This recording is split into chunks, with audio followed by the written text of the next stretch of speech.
Mesdames et messieurs, bonsoir et bienvenue. Le Conseil supérieur de la magistrature a été installé. Cet organe avait été mis en place le 10 mars dernier. Ces 17 membres viennent donc d'être installés dans leurs fonctions par le chef de l'État, professeur Alpha Condé. Samassi Keïta. Nombreuses sont les personnalités qui ont réussi de leur présence cette cérémonie d'installation du Conseil supérieur de la magistrature par le président de la République. Cet organe constitutionnel fondamental du pouvoir judiciaire a été créé le 23 décembre 1991, mais il n'a jamais été installé. Son installation va désormais permettre de rendre la justice guinéenne plus respectueuse, crédible et proche des justiciables. Ce dont je suis persuadé, Monsieur le Président, Mesdames et Messieurs les membres du Conseil supérieur, c'est qu'à l'avenir, le peuple de Guinée n'acceptera désormais aucune déviance de la part de la magistrature après l'avoir doté d'un statut et d'un Conseil supérieur de la magistrature, véritable garant de la profession. Ce que je recommande humblement à mes collègues magistrats, c'est de vous adresser ces vives félicitations pour cette œuvre gigantesque que vous avez entreprise en leur faveur et surtout de promettre à travers votre excellence au peuple de Guinée dévouement, loyauté et rigueur dans l'accomplissement de leur noble mission de distribution de la justice. La primauté du droit, la réhabilitation de l'autorité de l'État, la bonne gestion de la chose publique et un meilleur fonctionnement du pouvoir judiciaire. Le tout pour assurer la protection de l'État, des investisseurs et des citoyens sans distinction de fortune, d'ethnie, en vue d'une cohésion sociale et politique. C'est l'objectif recherché par le président de la République pour redresser systématiquement le système judiciaire guinéen. Une volonté qui ne laisse pas les magistrats indifférents. Les magistrats de Guinée me chargent, Excellence, Monsieur le Président de la République, de vous dire grand merci pour tout ce que vous aviez fait et ce que vous ferez. Après plus de 23 ans, allant du 23 décembre 1991 au 24 juin 2014, c'est vous, Monsieur le Président de la République, qui êtes signataire du décret d'application du statut de la magistrature. Et c'est encore vous, Monsieur le Président du Conseil supérieur de la magistrature, qui présidez aujourd'hui la cérémonie de l'achèvement de l'application des deux statuts. Les Guinéens ont soif de pain, c'est vrai, mais ils ont davantage soif de justice, d'égalité et de solidarité. Faisons ensemble de ne pas les décevoir, martèle le président de la République qui tient à assurer l'indépendance de la justice. Pour que les investisseurs puissent se tourner vers la Guinée, il faut deux conditions, la sécurité et la justice. Nous avons fait hier la réforme de la sécurité.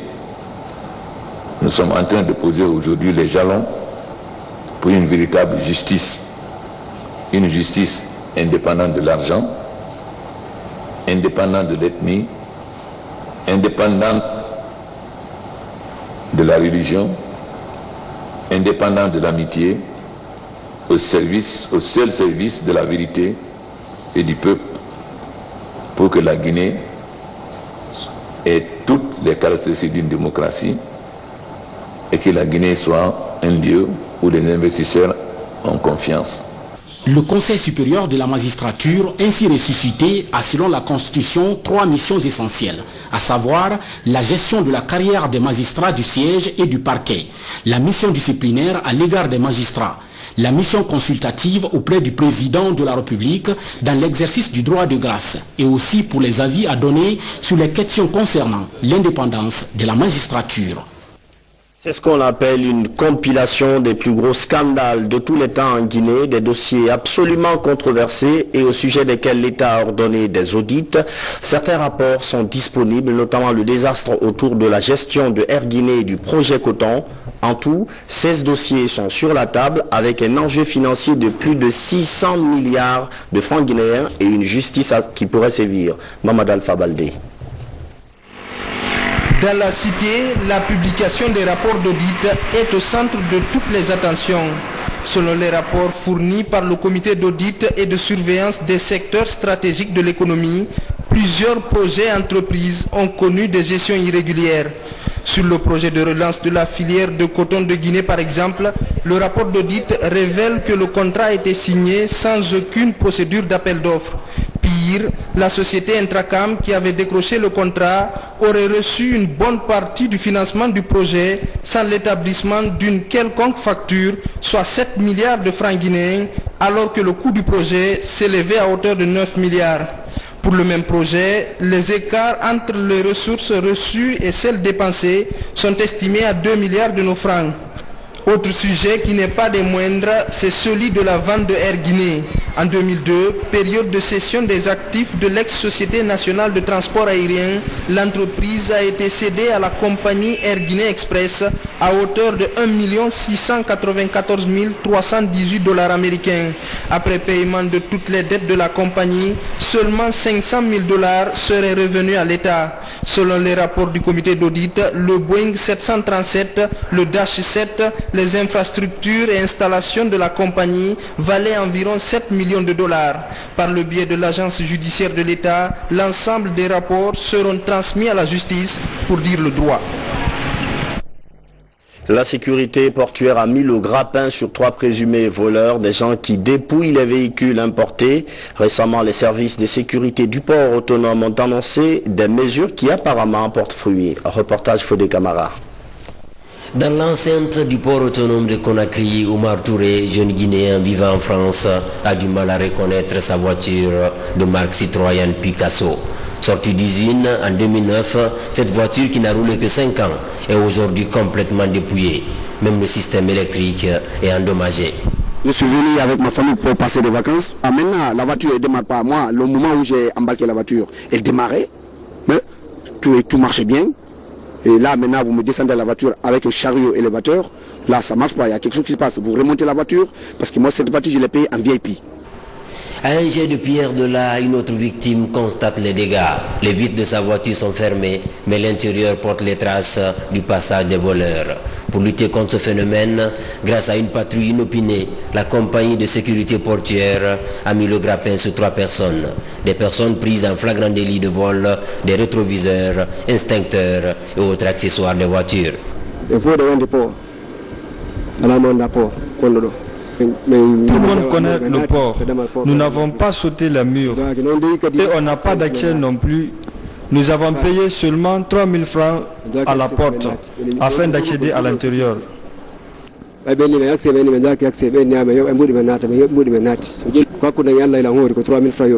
Face à ce phénomène qui ternit l'image du port autonome de Conakry, la direction générale envisage des mesures draconiennes pour sécuriser les installations et les voitures importées.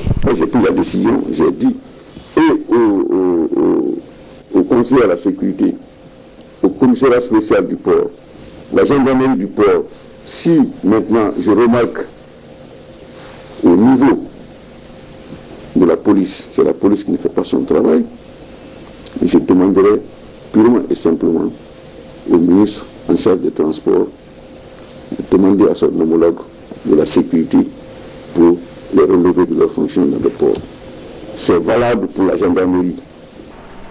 Le combat contre ce phénomène récurrent interpelle tous les acteurs portuaires. Une synergie d'action devrait être mise en branle pour démanteler tout le réseau de voleurs et de receleurs qui opèrent sur la plateforme portuaire, parfois au nez à la barbe des forces de sécurité et des agents des sociétés de gardiennage. Dans l'actualité, encore 3 milliards de francs guinéens, c'est la somme que l'État dégage pour une opération spéciale d'assainissement. La première phase de curage des caniveaux est lancée. Le gouvernorat de Conakry va superviser les travaux avec une implication, cette fois-ci, du ministère des Travaux publics. Mamadi Terna Kamisoko. Ces coups de pelle annoncent le début d'une vaste opération de curage des caniveaux de Conakry. La première phase concerne 12 des 36 lots des voiries primaires de la capitale. Elle va couvrir les 4 derniers mois de la saison des pluies. Nous ne sommes pas là pour la gestion des ordures, nous sommes là pour la préservation des infrastructures routières. Puisque les caniveaux servent à évacuer les eaux de ruissellement, alors nous prenons toutes les dispositions pour que ces caniveaux soient opérationnels pendant la période hivernale.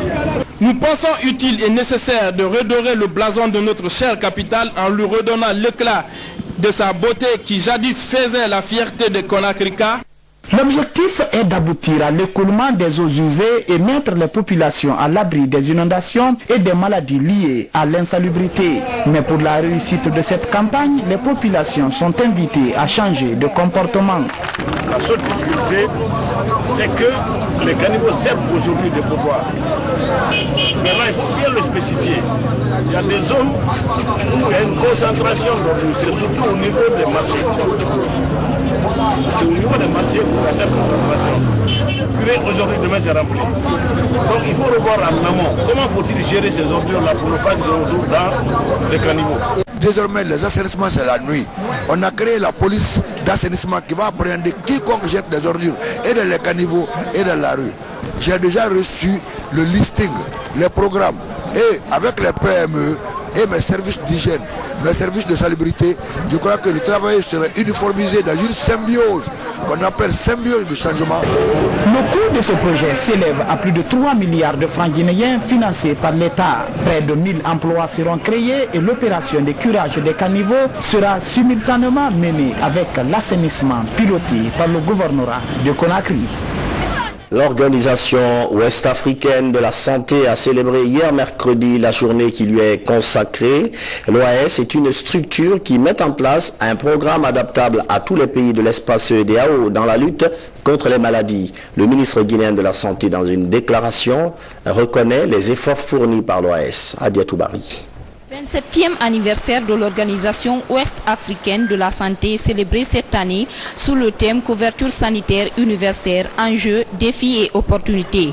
Un thème central qui vise à améliorer les systèmes de santé des pays membres de l'organisation. Il ne s'agit pas d'un slogan de plus. La mise en œuvre de stratégies adéquates qui feront en sorte que nos systèmes de santé contribuent à l'équité et à la justice sociale. Atteindre un tel objectif revient à identifier les voies que nos systèmes de santé doivent suivre en vue de combler le gap entre les attentes légitimes des populations en matière de santé et la situation actuelle. Les 15 pays membres de la CEDEAO s'associent à la réussite de cette journée. Depuis la création de l'organisation, plusieurs axes de coopération sanitaire sont réalisés. L'OAS compte à son actif des réussites qui, sans être exhaustive, concernent les domaines de l'harmonisation des curricula de formation des professionnels de la santé pour faciliter la circulation des ressources humaines en santé dans la région, le soutien et la production locale de médicaments antirétroviraux de bonne qualité qui a permis de rapprocher ces médicaments de ceux qui en ont le plus besoin, la mise en œuvre de programmes de coopération transfrontalière, lutte contre les maladies, le renforcement des systèmes nationaux de recherche pour la santé, l'institutionnalisation de la médecine traditionnelle et de la pharmacopée dans l'espace CEDEAO. La commémoration de l'Organisation ouest-africaine de la santé intervient au moment où la Guinée est confrontée à la fièvre Ebola, une épidémie en perte de souffle grâce à l'action conjuguée du gouvernement et ses partenaires. Éducation et ses livres pour le lycée Ouro dans la préfecture de l'Abéandon de la Jeune Chambre internationale. Il intervient dans le cadre de la 3e édition du projet Un livre pour une bibliothèque. Mamadou Alpha Baldé, Falilou Diallo. Avec un taux de scolarisation autour de 46% contre 80% pour le Ghana, la Guinée reste encore en dessous de la moyenne africaine selon les estimations de l'UNESCO. L'une des causes de cette réalité, la lecture, point faible des élèves guinéens. Pour corriger cette situation, l'un des plus grands établissements scolaires de la région de l'Abbé, le lycée Ouro, vient de bénéficier de 2500 livres du projet Un livre pour une bibliothèque de la Jeune Chambre internationale. Depuis 2012, la Jeune Chambre internationale a fait le choix portant sur le lycée Ouro de l'Abbé pour sa deuxième édition, dont on a pu collecter 400 livres. Le lycée Ouro, qui bénéficie de ce geste, compte 4500 élèves. Ce projet, Un livre pour une bibliothèque, est à sa 3e édition. Cette remise de manuels scolaires devra permettre à ses apprenants d'améliorer leur niveau. Un écrivain qui disait que la Guinée ne lit pas. Et je crois que cette jeune chambre est en train de répondre en mettant à la disposition des jeunes les documents, les livres nécessaires. C'est la nourriture du cerveau. Et j'estime que dire et faire iront de pair. Et si le Guinée ne lisait pas, si la Guinée n'était pas développée, si la Guinée veut compétir demain, ça commence par l'exploitation judicieuse de livres. Ce don est une manière d'encourager la lecture dans les établissements scolaires du pays. Le pain nourrit le corps, la lecture nourrit l'esprit. C'est la fin de ce journal. Merci de l'avoir suivi et bonne suite de programmes sur la télévision nationale.